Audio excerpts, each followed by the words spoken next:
Bonjour à toutes et à tous. Merci de nous rejoindre aujourd'hui pour ce nouveau webinaire organisé par l'équipe Qualité Val. Donc aujourd'hui, nous allons aborder le plan de prévention des risques de maltraitance et de violence en ESSMS, donc associé à l'objectif 3.11 dans le référentiel de la HAS. On va faire une courte introduction, le temps que les dernières personnes inscrites nous rejoignent. Donc, comme toujours, je vous rappelle que vous avez accès au support une fois le webinaire terminé. Donc, tous les participants au webinaire vont recevoir ce support. Vous avez quelques informations sous les yeux pour essayer d'améliorer votre expérience si jamais vous rencontrez des soucis. Je vois que les premières personnes ont commencé à se manifester dans le chat. Donc, effectivement, vous avez un chat à disposition. On va y revenir. Voilà, je vais avancer un petit peu. On reviendra sur les présentations juste après. Donc, n'hésitez pas à vous présenter dans le chat. Bonjour à tous, à nous signaler si jamais vous avez un problème de son ou d'image, ou tout du moins nous dire si c'est correct et OK de votre côté. Et en complément, donc, vous avez un onglet questions qui vous permettra de poser toutes vos questions durant ce webinaire, durant la présentation. Le webinaire dure à peu près 1 heure. On va faire environ 45 minutes de présentation. On laissera 10-15 minutes à la fin pour répondre à vos différentes questions. Donc, n'hésitez pas à les poser dans l'onglet questions au fil de l'eau et puis on y reviendra à la fin. Alors, je reviens sur les présentations. Je ne fais pas mon déroulé exactement dans l'ordre. Donc, aujourd'hui, je suis accompagné de Cynthia Migliorero, donc spécialiste. Je vais te laisser te présenter, Cynthia, et puis je reprendrai la main juste après. Oui, bonjour à toutes et à tous. Alors déjà, peut-être que je vais pouvoir quand même signifier que j'ai la grippe, donc c'est un peu compliqué pour moi. On va essayer en tout cas de faire au maximum. Donc je risque un petit peu de me moucher et de tousser de temps en temps, mais je vais faire ce que je peux. Donc oui, effectivement, je suis formatrice pour Qualité Val depuis bientôt maintenant 2 ans.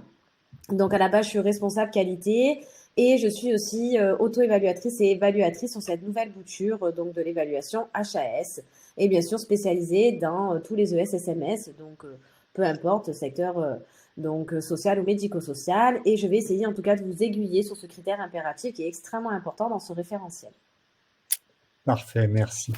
Donc moi, pour me présenter, vous me connaissez pour ceux qui participent au webinaire. Donc Antoine Maître, je suis responsable du développement du logiciel Qualitéval chez Qualitéval Entreprise. Je suis également l'interlocuteur privilégié pour les échanges avec les clients, pour faire remonter vos besoins, pour vous accompagner également. Et notamment sur tous les clients grands comptes, c'est moi qui suis votre référent.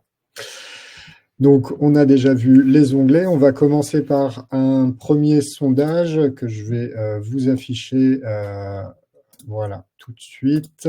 Donc, je vous laisse y répondre. On va laisser quelques instants pour répondre à ce sondage. Donc, la question, avez-vous réalisé votre cartographie des risques de maltraitance et de violence?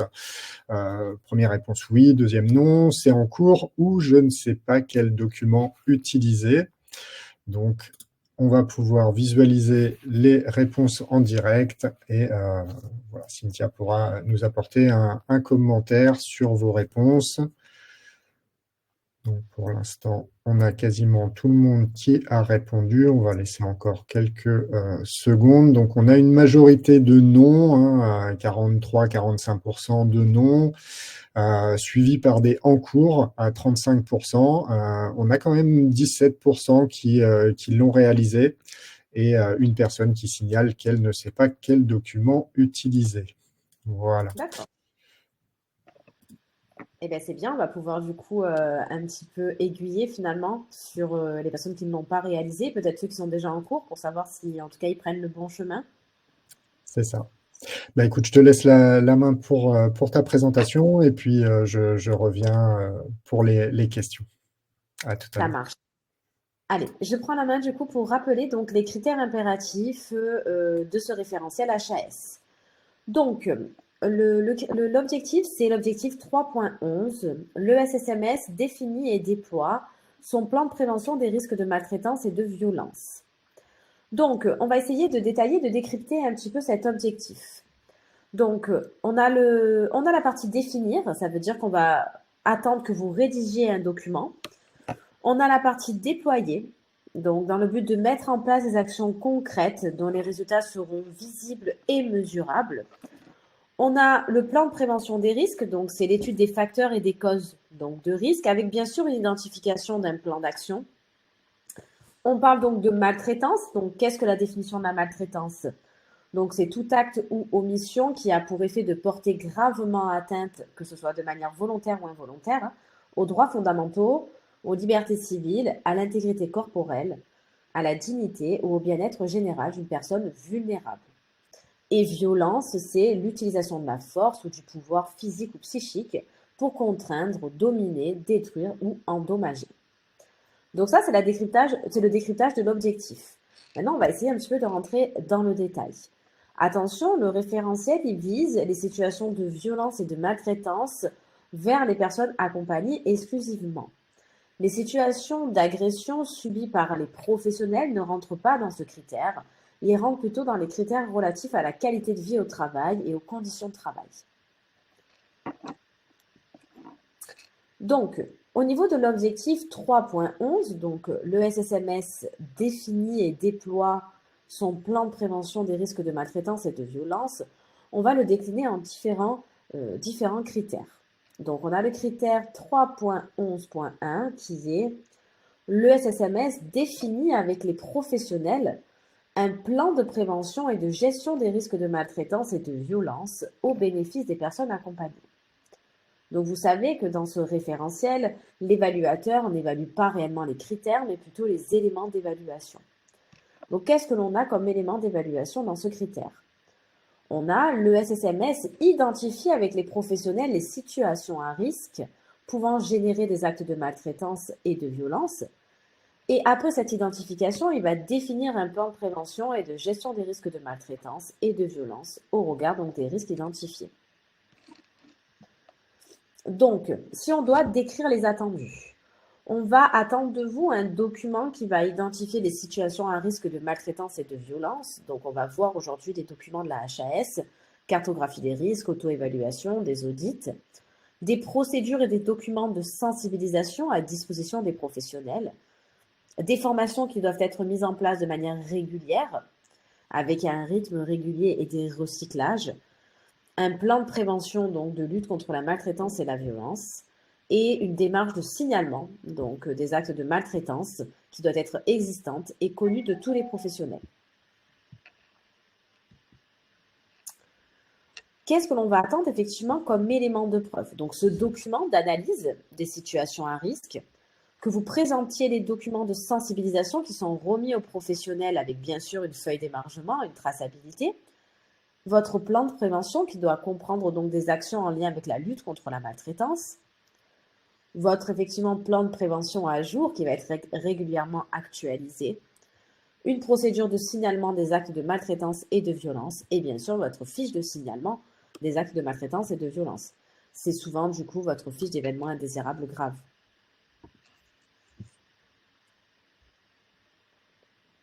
On a aussi le critère 3.11.2 qui est le SSMS traite les signalements de faits de maltraitance et de violence et met en place des actions correctives. Donc là, les éléments d'évaluation, ça va être le SSMS analyse les signalements de maltraitance et de violence et met en place des actions correctives.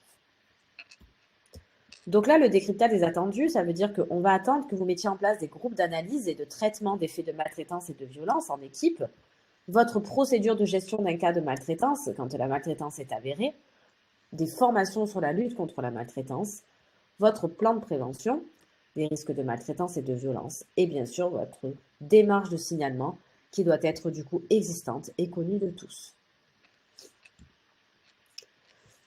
Donc le focus sur les éléments de preuve, donc ce document d'analyse des situations à risque, les documents de sensibilisation qui sont remis aux professionnels avec bien sûr une traçabilité, votre plan de formation qui comprend du coup effectivement les actions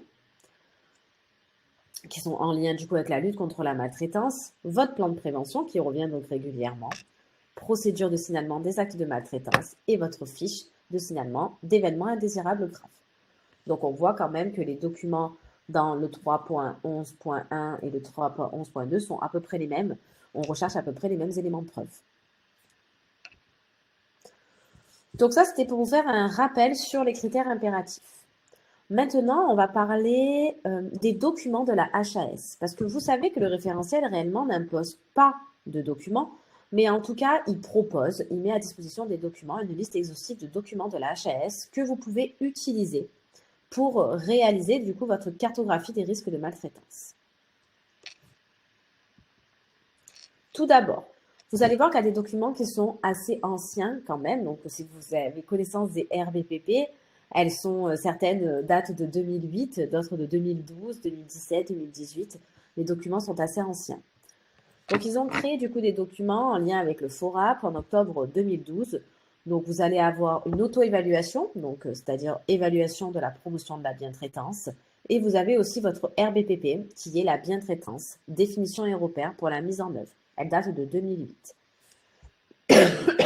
Cette RBPP, elle doit être à disposition des professionnels, bien entendu, n'oubliez pas. Et on doit leur faire aussi des sensibilisations, c'est les recommandations des bonnes pratiques. C'est un critère qui se trouve dans la partie politique RH, où on demande si les professionnels sont sensibilisés au RBPP. Donc, le but de ce document, c'est d'évaluer la promotion de la bientraitance, donc de la part des professionnels, sur toutes les personnes du coup qui sont admises au sein d'un ES-SMS. Donc, on va avoir deux types de questionnaires. Un questionnaire institutionnel qui va permettre d'évaluer du coup la bientraitance dans l'établissement, dans le service, donc qui est à compléter une fois par an. Donc, pour les établissements qui sont désireux quand même d'évaluer et d'améliorer leurs pratiques, ça va leur permettre de mettre en place un plan d'action suite à cet état des lieux. Il va pouvoir être réalisé du coup en comité de pilotage, donc direction, médecin, IDEC, chef de service, et bien sûr de communiquer sur les résultats. Vous allez peut-être pouvoir vous rendre compte que toutes les questions ne vous concernent pas dans cette grille. Vous avez la possibilité de l'adapter à votre secteur. Donc, ça se représente comme ça. C'est un questionnaire institutionnel. Il y a partie 1, partie 2. Et vous avez des questions. Donc, vous mettez votre nom d'établissement, le secteur, par exemple. Et voilà, selon vous, les éléments suivants sont-ils collectés lors de l'évaluation initiale? Les attentes de la personne, les attentes de l'entourage, une évaluation des risques et des fragilités, les besoins de soins. Jamais, parfois, souvent, toujours. Et ça nous permet, du coup, de faire un état des lieux et de faire, du coup, après un plan d'action en fonction des réponses que l'on a pu émettre sur ce questionnaire d'auto-évaluation. Après, on a aussi, du coup, un questionnaire anonyme pour les professionnels, donc une grille de recueil de données, une auto-évaluation, qui va permettre aux professionnels de s'interroger sur ses propres pratiques, d'améliorer leur prise en charge, de prendre du recul sur leurs pratiques, bien sûr, et de faire un état des lieux. Il faut bien sûr que ce questionnaire soit anonyme, sinon c'est compliqué pour les professionnels parfois de le remplir. On peut le diffuser en format dématérialisé ou tout simplement en format papier. Donc, ils vont marquer du coup l'établissement, c'est tout, et ils vont répondre aux questions. Il y a plusieurs catégories. Respect de l'intimité, de la dignité et de la confidentialité, prise en charge de la douleur, confort, fin de vie, communication. Et par exemple, je respecte l'intimité du patient résident dans toutes les situations. Oui, non, non applicable. Si vous remarquez, il y a quand même des catégories qui sont en lien avec les critères impératifs de l'évaluation HAS. Donc, le respect de la dignité, de la vie privée, de la confidentialité des données, etc. Donc, c'est totalement en lien. On va voir qu'il y a une manière de le présenter finalement, cette auto-évaluation. Donc, bien sûr, questionnaire anonyme, il y a plusieurs étapes. Il faut distribuer le questionnaire et permettre aux professionnels d'être en éveil en fait sur ces questions, donc leur laisser un peu de temps dans le but de répondre et de faire un état des lieux. Quand vous remettez le questionnaire, ça serait bien de faire signer une feuille d'émargement pour avoir la preuve que vous avez remis du coup ce questionnaire. Une fois que ce questionnaire a été distribué, vous laissez un laps de temps, par exemple d'1 mois, vous analysez les questionnaires et vous discutez des résultats en équipe. Le but étant d'élaborer un plan d'action et bien sûr en parallèle de travailler sur une charte de bientraitance qui sera propre du coup à l'établissement ou au service, avec un groupe de travail. Et vous referez du coup ce questionnaire, par exemple 1 an après, pour voir si la charte de bientraitance du coup a eu son effet sur l'établissement ou le service.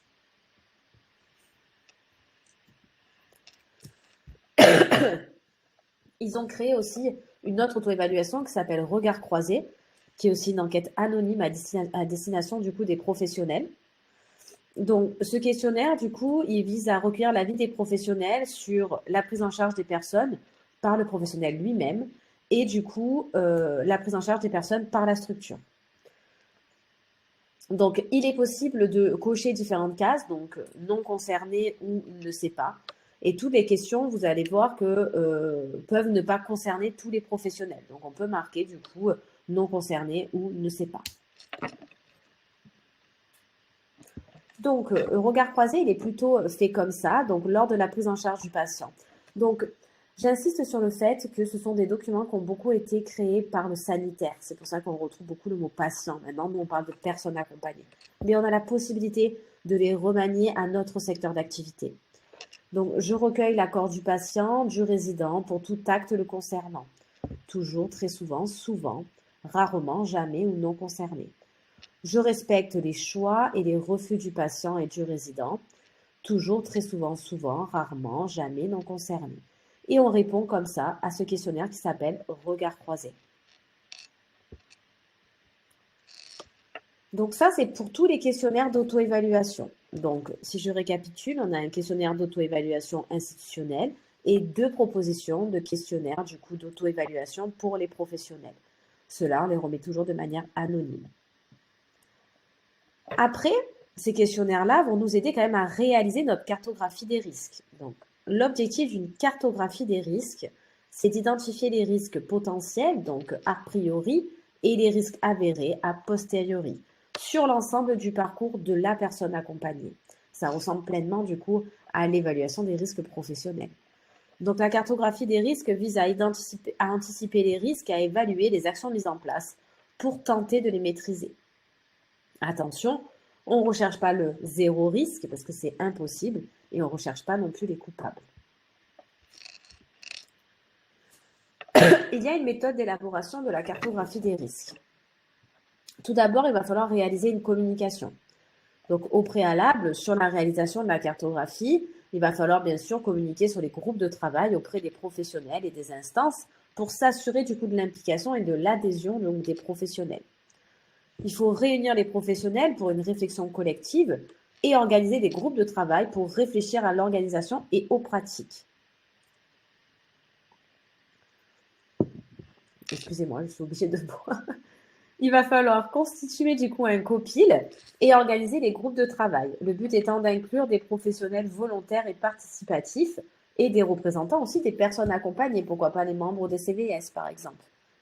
Désigner un animateur, réaliser une lecture active de la grille pour faire participer les personnes, ajouter ou supprimer des risques en fonction de l'établissement, coter les risques et bien sûr élaborer un plan d'action. Il va y avoir des documents qui vont venir alimenter la cartographie des risques. Les auto-évaluations que vous allez réaliser donc en amont, les fiches d'événements indésirables, les événements indésirables graves, votre registre de plaintes et de réclamations, les résultats des enquêtes de satisfaction et bien sûr vos échanges pluridisciplinaires. Donc il va falloir utiliser tous ces documents-là. Pour compléter la cartographie des risques, bien sûr, on va voir qu'il y a plusieurs colonnes à remplir. L'objectif de la gestion des risques, c'est d'abord la maîtrise du risque, comme quand on fait un DURP. On va d'abord remplir le type de risque, le facteur de risque, les causes identifiées, les actions déjà en place, la gravité, la fréquence et la criticité. Donc, on va voir qu'elle se représente comme ça, la cartographie des risques. Je suis d'accord, pour certains qui pourront le penser, qu'elle est quand même assez lourde à mettre en place. Elle n'est pas très ergonomique, mais effectivement, c'est un peu le seul document que l'on a à l'heure actuelle, comme ça sur Excel, pour faire une cartographie des situations à risque de maltraitance. Elle est parfois aussi un peu orientée sanitaire. Donc, on va retrouver le type de risque, donc risque lié à l'accueil et à l'admission, par exemple, le facteur de risque, donc la procédure d'accueil, les causes identifiées, donc vous allez avoir admission non concertée, par exemple, absence d'évaluation du consentement du patient, entrée non préparée, les actions déjà en place pour éviter effectivement ce risque-là. Vous allez devoir coter la gravité et la fréquence, coter la gravité et la fréquence, et mettre après, vous allez avoir la criticité. Donc, on va voir que ça, c'est la première partie que vous devez compléter. Au niveau... pardon, je ne sais pas pourquoi ça change. OK. Vous allez devoir effectivement donc constituer ce groupe de travail pour remplir la cartographie et compléter la cartographie par type de risque. Mettre les actions qui sont déjà présentes dans l'établissement et coter votre gravité et votre fréquence. Donc l'HAS a mis en place une échelle de gravité et une échelle de fréquence. L'échelle de gravité, donc elle va de 1 à 4. Sans dommage, dommage modéré, dommage important et irréversibilité du dommage. En échelle de fréquence, on a de rare, occasionnel, souvent et toujours. Donc vous devez du coup mettre votre échelle de gravité et votre échelle de fréquence. Vous allez voir qu'il y a des catégories qui peuvent ne pas vous concerner. Elle est quand même, je le rappelle, du coup issue du sanitaire. En fonction de la fréquence que vous allez mettre et de la gravité, ça va vous donner une criticité. Vous allez avoir des cases qui vont se colorer, donc soit avec une case rouge, donc score supérieur à 12, soit avec une case orange, donc de 8 à 11, soit avec une case jaune de 4 à 7, soit avec un score inférieur à 4, donc ça sera une case blanche. Et ça va vous donner du coup des actions non prioritaires, gestion de crise, traitement par priorité, etc. On n'a pas d'impact sur le tableau qui a été créé par la HAS, c'est leur extrait, c'est juste un extrait de la cotation de la criticité. Après, une fois que vous avez rempli cette partie-là, on vous demande de réfléchir aux actions à mettre en œuvre. Donc, les actions à mettre en œuvre, bien sûr, elles sont à réfléchir en équipe pluridisciplinaire et vous allez pouvoir avoir des actions sur du court terme, du moyen terme ou du long terme. Attention, toutes les actions doivent avoir un pilote et une date d'échéance. Vous allez donc devoir prioriser vos actions, les rapporter après dans votre plan d'action global de l'établissement et bien sûr présenter ce plan d'action aux instances. Une fois que vous avez, du coup, la HAS fonctionne différemment et vous demande de réfléchir d'abord aux actions à mettre en place et après d'évaluer votre maîtrise pour avoir une criticité finale. Donc, on vous demande d'évaluer votre maîtrise de 1 à 4. Donc, le 1, on sait faire face, bonne maîtrise, plan avec exercice et formation, veille, contrôle, amélioration continue. Le 2, on a tout prévu, plan d'action en place avec des indicateurs. Le 3, on est en alerte, des actions sont en place mais insuffisantes. Le 4, on découvre le risque, aucune action mise en place, étude en cours, action inefficace. Donc, on vous demande de coter votre maîtrise, un peu comme un DURP. Et une fois du coup, vous avez coté votre maîtrise par rapport à la criticité que vous aviez obtenue un peu avant, et bien là, on va avoir soit des cases rouges, donc supérieures à 32, soit des cases oranges, entre 12 et 31, soit des cases jaunes entre 4 et 11, et sinon une case blanche. Et ça vous dira est-ce que le risque est sous contrôle, est-ce que c'est un risque à surveiller, ou est-ce que du coup on est à la limite finalement, et il va falloir mettre en place quand même des actions de prévention immédiates. Donc ça vous donne une cartographie un petit peu avec une criticité, une maîtrise, risque sur contrôle, risque à surveiller et risque majeur.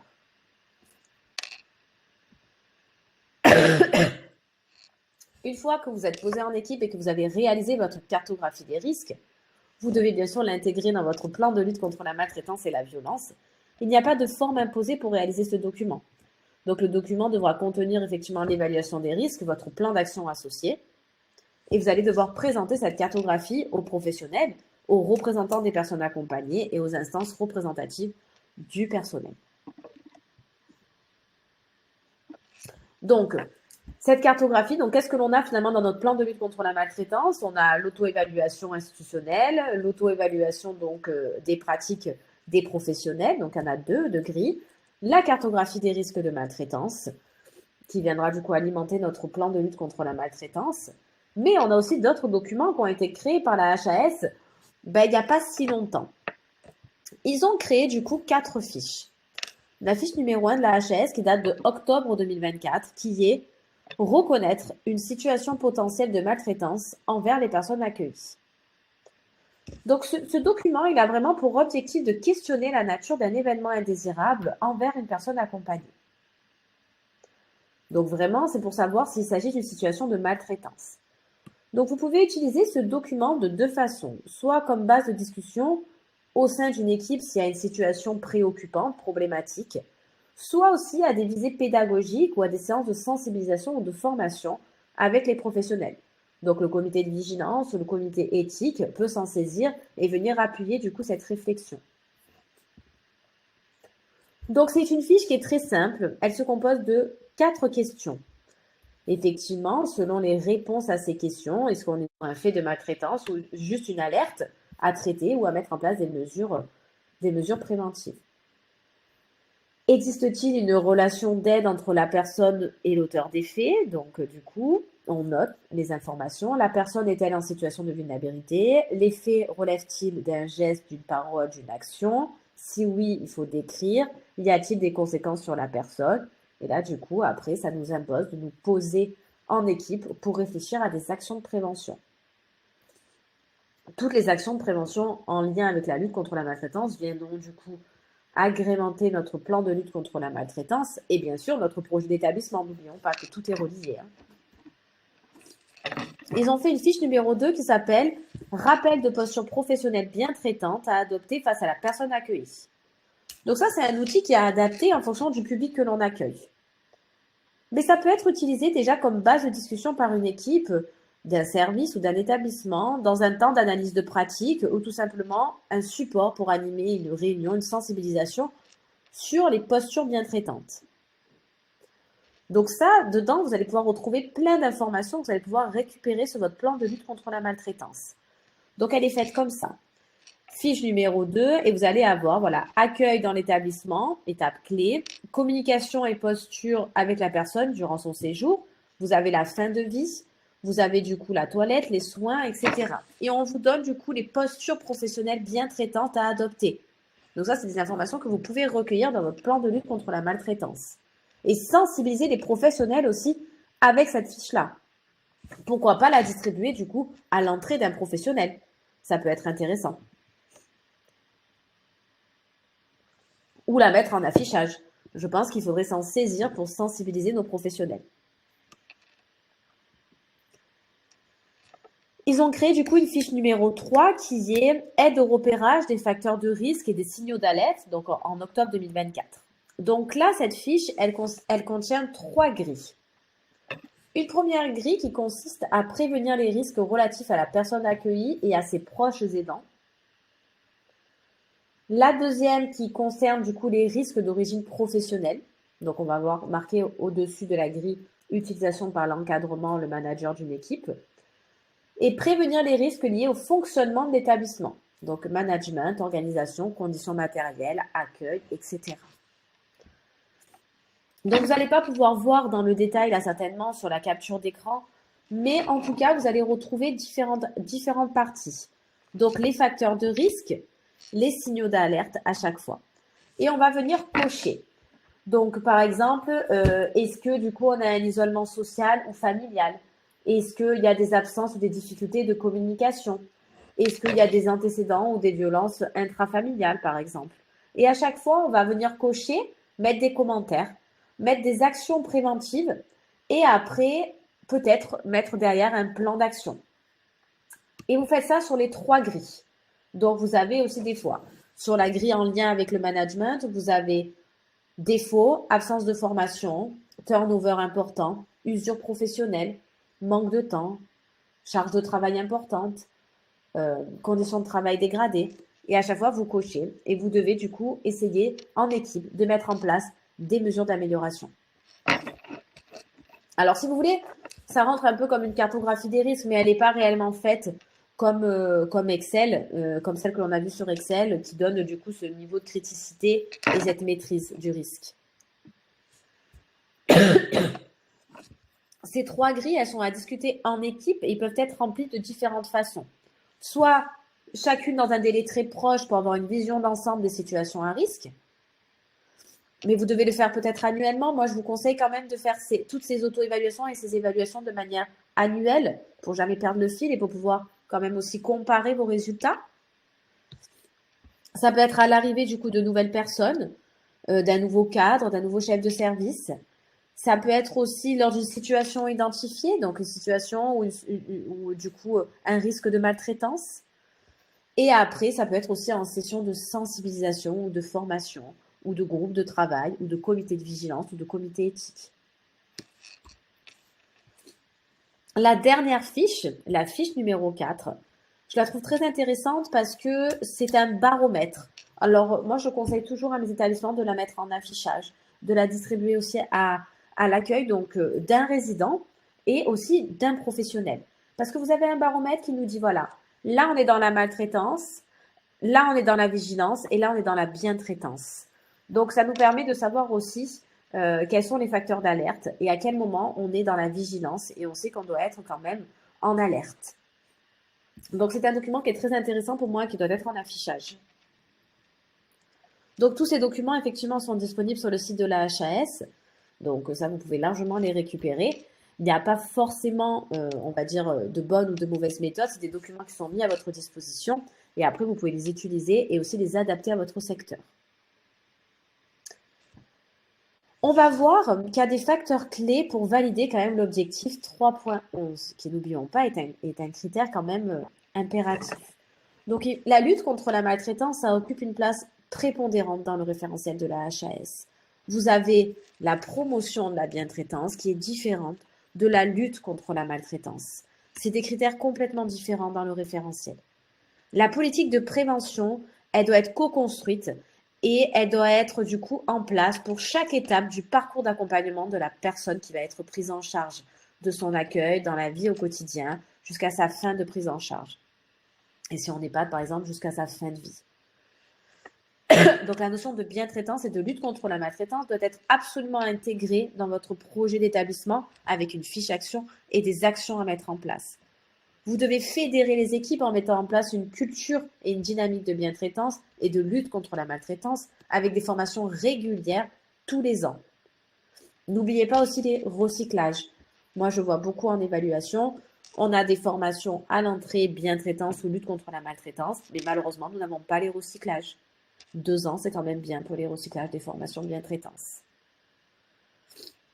Donc, c'est vrai qu'on vous conseille de prendre connaissance des documents qui sont créés par la HAS, de réaliser une auto-évaluation des pratiques professionnelles, donc de la bientraitance, tant qu'à faire, du coup, en plus elles sont créées par la HAS, vous pouvez les récupérer, de réaliser une auto-évaluation institutionnelle en comité de pilotage, de créer votre cartographie des risques, et bien sûr, n'oublions pas de récupérer tous ces éléments-là et toutes ces actions et de les mettre dans votre plan d'action qualité sur votre logiciel.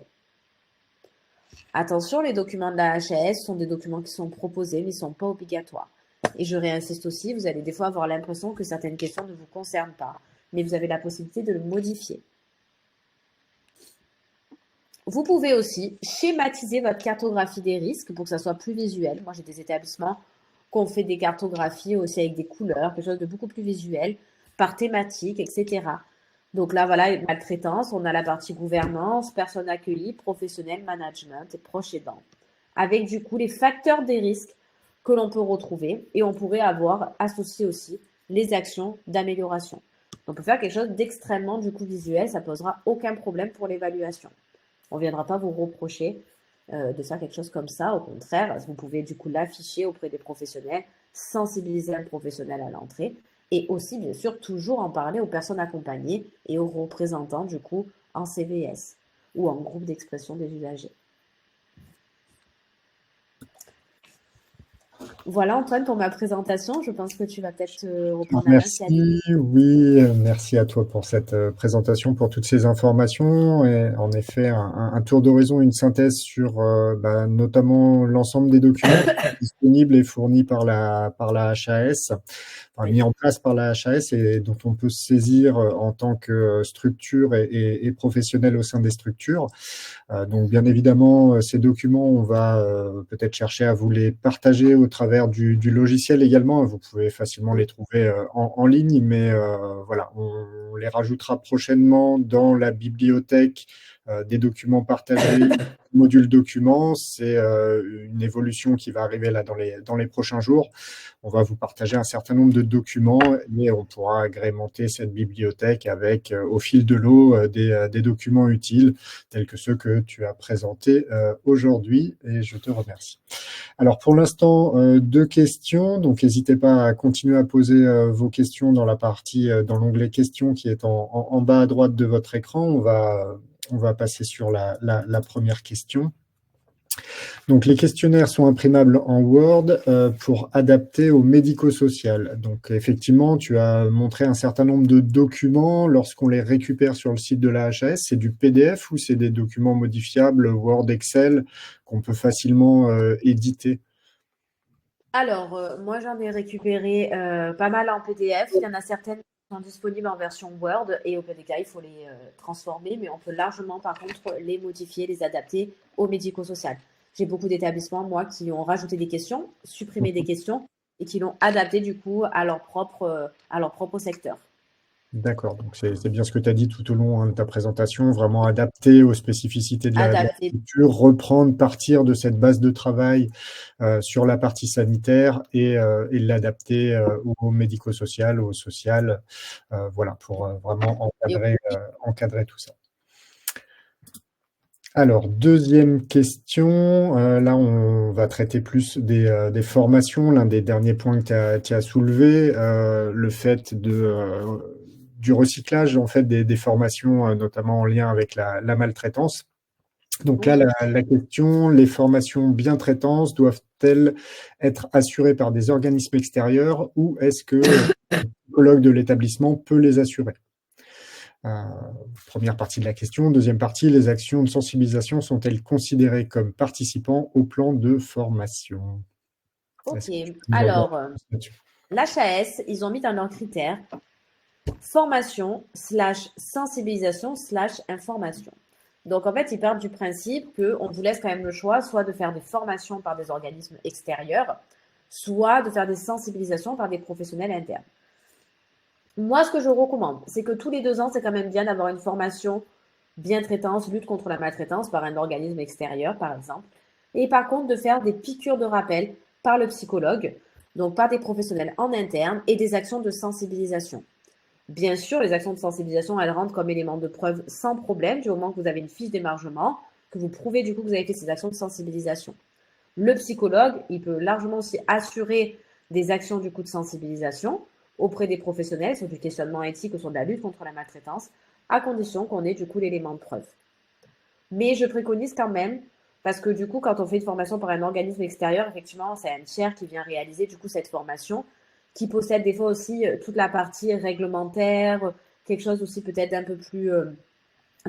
format un peu plus lourd sur 2 jours par exemple, donc avec des jeux, des groupes de travail, etc. Donc je pense que c'est quand même intéressant d'en faire une tous les 2 ans par exemple, et entre-temps de faire des sensibilisations par nos professionnels en interne. Parfait, ben merci pour ces précisions. N'hésitez pas à nous solliciter, bien évidemment, pour tout ce qui est formation externe. Nous sommes également organisme de formation certifié Calliope et notamment Cynthia peut intervenir pour les formations et les accompagnements sur ces sujets, bien évidemment. Alors, les 2 questions suivantes, je vais peut-être y répondre directement parce que ça va plus toucher le logiciel et ses évolutions. Donc, première question, est-ce que comme pour le DUERP, on a prévu un tableau de prévention du risque de maltraitance, en fait, intégré au logiciel? Donc ça, effectivement, c'est en réflexion hein, avec les différentes avancées, les derniers documents que la HAS a fournis, et puis la proposition aujourd'hui de ce webinaire, c'est des choses qu'on va chercher à travailler, à intégrer dans le logiciel. Donc sous la forme d'une nouvelle grille à évaluer dans la partie risque d'une part, et je vais passer à la deuxième question pour prolonger cette réponse. Donc la deuxième question est portée sur les questionnaires. Est-ce qu'on peut intégrer les questionnaires dans la partie enquête? Alors vous pouvez dès aujourd'hui aujourd'hui, si vous le souhaitez, bien évidemment, le faire, c'est-à-dire vous partez d'une page blanche et vous reconstituez le questionnaire dans le logiciel pour eh bien, diffuser une enquête auprès des professionnels. On a vu avec Cynthia qu'il y avait 2 enquêtes à mener, 2 grilles qui étaient disponibles pour mener des enquêtes auprès des professionnels. Donc ça, vous pouvez le faire dès aujourd'hui.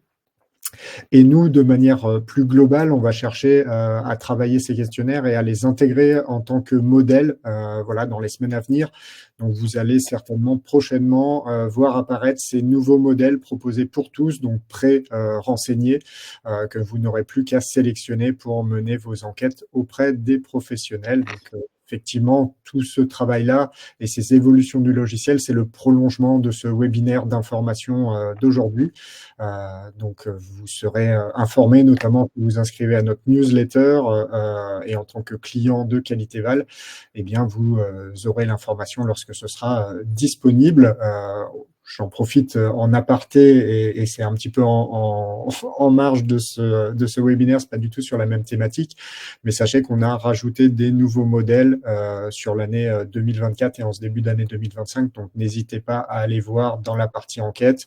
Vous avez des modèles sur le plan bleu si vous êtes concerné, sur le secteur de l'enfance si vous êtes concerné également.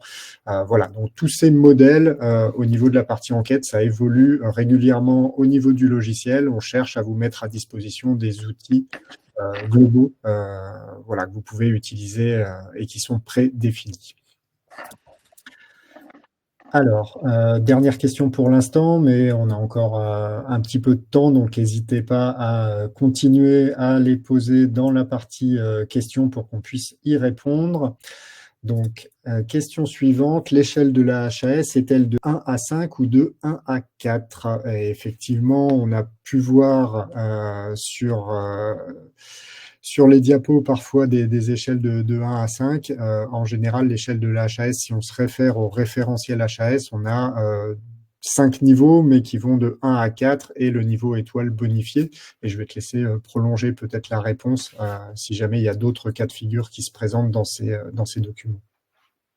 On parle de l'échelle de l'HAS pour la cartographie des risques ou pour la cotation des critères? Je suppose que là, c'est pour la cartographie des risques, en tout cas peut-être la première partie de la question. Le 1 à 4, à mon sens, oui, c'est ça, c'est pour la carto, ça a été précisé par la personne qui a Oui, demandé. c'est ça. Le 1 à 4, pour moi, c'est la référence pour le référentiel HAS, donc c'est peut-être là qu'il y a une confusion ou une incompréhension. Alors, effectivement, pour la fréquence et la gravité, on est à chaque fois sur 4 niveaux. Donc, on a de 1 à 4 et j'ai pas vu du coup de 1 à 5 si je me trompe pas, mais normalement on est de 1 à 4. Oui, après, il y a plutôt des cas où on répond pas, où on est en dehors. Et après, le 1 à 5, oui, là, à chaque fois, on est sur 1 à 4. Le 1 à Ouais. 5, c'est si ce sera plutôt une référence à la partie référentielle à HAS. Et du coup, si on inclut le niveau étoile, parce que là, effectivement, à chaque fois, on est sur du 1 à 4. Oui, et effectivement, alors si la question parle du coup de la cotation, on sera toujours de 1 à 4. Il n'y aura jamais de niveau 5 parce que l'étoile compte comme un 4. Donc, au niveau du coup de la cotation, ça ne changera absolument rien. Si vous avez une étoile, c'est comme si vous étiez noté à 4. Ça vous donne pas un 5 ou ça vous donne pas du coup un point Un supplémentaire. 4,5 ou des choses comme ça. On n'a pas un Voilà. bonus. Très bien. J'espère que ça a répondu aux questions qui étaient posées. N'hésitez pas s'il y a besoin de précisions complémentaires à l'indiquer dans la partie questions et puis on pourra prolonger la réponse. Pour l'instant, je n'ai pas d'autres questions, donc on va peut-être directement passer sur la conclusion. Je vais en profiter. On va s'y retrouver. Voilà. Et je vais en profiter pour vous diffuser, alors peut-être une dernière question, et puis je vais en profiter pour vous diffuser 2 rapides sondages. Voilà, ça pourrait être intéressant pour nous de proposer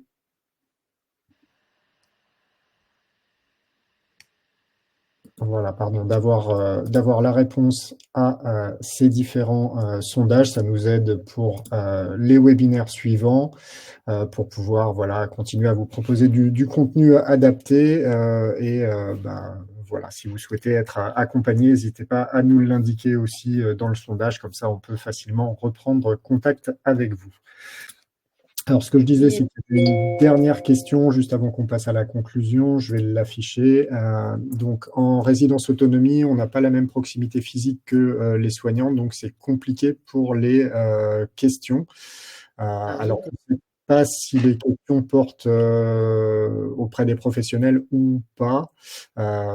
Effectivement, en résidence autonomie, on n'a pas les soignants. Sauf erreur, sur place, sont plutôt des intervenants extérieurs. C'est ça la problématique.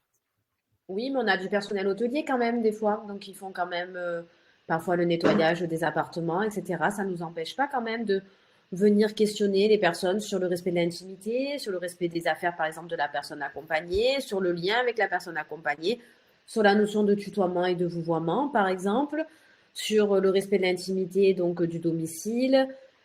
Pour certains, du coup, s'il y a des repas, donc je pense qu'on peut quand même le travailler, hein. Donc, c'est vrai que mais même, c'est comme pour les services, parfois c'est compliqué quand on est sur du domicile ou autre, mais je pense qu'on peut quand même toujours travailler un questionnaire d'auto-évaluation et d'évaluation institutionnelle quand même avec nos équipes. C'est ça, en l'adaptant là encore vraiment aux spécificités de la structure et de l'activité. Très bien, je Oui, te c'est comme remercie. si vous aviez une grande base en fait. C'est un peu comme les modèles finalement qu'on vous propose sur Qualité Val pour les enquêtes. C'est-à-dire qu'on vous propose plein de questions et après à vous de faire le tri et de créer l'enquête en cas qui vous correspond. C'est la même chose en fait. C'est-à-dire que vous avez une base de la HAS et il faut créer pour des secteurs plus spécifiques, pour des établissements du coup un peu plus en marge, on va dire, ou avec des services. Donc, juste un questionnaire qui vous correspond, avec moins de questions, par exemple. Très bien, je te remercie. Allez, on a une dernière question qui s'est ajoutée. Peut-on ajouter une colonne écart repéré pour des actions non mises en place encore dans la cartographie? Là encore, on est sur l'adaptation des documents, je suppose, de la HAS. Alors oui, je pense qu'on peut largement rajouter une colonne, hein. Il n'est pas verrouillé ce document, donc je pense que vous pouvez largement rajouter une colonne et qu'à repérer. D'ailleurs, c'est une bonne idée. On peut largement du coup le mettre en place. Et effectivement, ça veut dire que les actions non mises en place, je suppose que c'est les actions que vous aviez prévues et qui ne sont pas mises en place.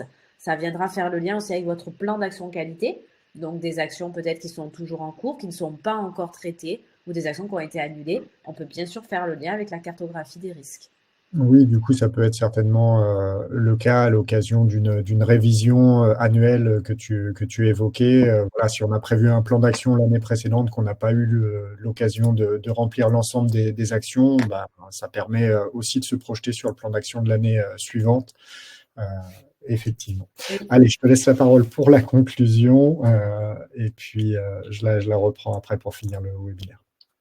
Oui, bah, la conclusion finalement c'est assez simple. Donc les points à retenir, c'est tout simplement qu'il faut intégrer votre plan de prévention de lutte contre la maltraitance et de violence à votre projet d'établissement. Vous avez vu qu'il y a un nouveau décret qui est sorti sur le projet d'établissement. On vous demande quand même, vous n'avez de parler bien sûr de lutte contre la maltraitance. Il y a d'autres choses qu'il faut intégrer dans votre PE, mais maintenant du coup c'est indispensable. Vous ne pouvez pas passer à côté. Avant on avait la promotion de la bientraitance, maintenant on vous demande de mettre aussi la lutte contre la maltraitance. Il faut intégrer les professionnels et bien sûr les personnes accompagnées dans l'analyse de ces risques. On n'oublie pas les personnes accompagnées, on les fait participer. On intègre le plan d'action dans le logiciel qualité et vous devez en assurer le suivi, bien sûr. Ça vient aussi avec les rapports d'activité quand on est sur la démarche qualité. Donc on suit du coup toujours notre plan d'action et on réévalue notre plan de prévention de lutte contre la maltraitance une fois par an. On fait la même chose que si on faisait un DERP, c'est-à-dire qu'on réévalue notre plan de lutte contre la maltraitance et on se pose la question, par rapport à la question qu'on vient de voir, si les actions que on avait prévu de mettre en place sont réalisées. Et sinon, si elles ne sont pas réalisées, pourquoi? Est-ce que c'est une question de moyens? Et si on a prévu de la réaliser, on décale la date d'échéance ou en tout cas on en discute en équipe. Parfait. Alors, prochain webinaire, donc le mardi 4 mars, donc vous pourrez prochainement commencer à vous inscrire déjà pour cette date. On parlera du circuit du développement. Donc, je serai cette fois-ci accompagné de Charlotte Bouget, notre autre formatrice et consultante. Donc, n'hésitez pas à vous inscrire, hein, comme toujours, à partir de début février, on ouvrira les inscriptions directement dans le centre d'aide du logiciel. Et puis, par la suite, sur les réseaux sociaux, dans notre newsletter, vous aurez des liens pour vous inscrire si vous n'êtes pas encore client. Et si c'est le cas, n'hésitez pas à nous contacter pour avoir des informations sur le logiciel Qualité Val. Donc un grand merci à toi, Cynthia, malgré les Désolée, j'espère circonstances. que ça a été. Voilà, bah, tu as fait au mieux. Je te remercie d'avoir quand même assuré ce webinaire. On n'a pas été obligé de l'annuler. C'est très bien pour tous les participants. Au niveau participants, je vous remercie également pour eh bien, votre attention, vos nombreuses questions cette fois-ci.